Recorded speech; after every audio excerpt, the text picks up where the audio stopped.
Bigyan natin ng pakain. Tingnan natin kung alam pa niya yung tinuro ko sa kanya. Ayan. Dahil medyo nangangayayat ng aking alaga, bigyan natin siya ng pampagas.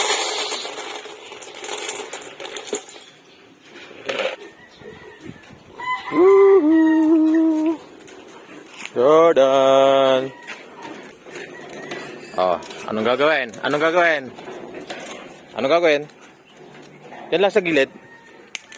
Gilid. Oh, stay.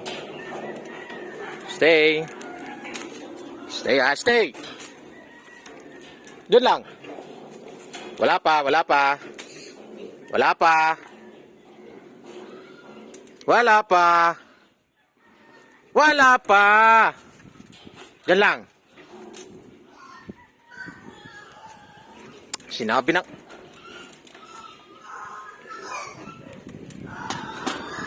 Go. Ayos. Alam pa niya.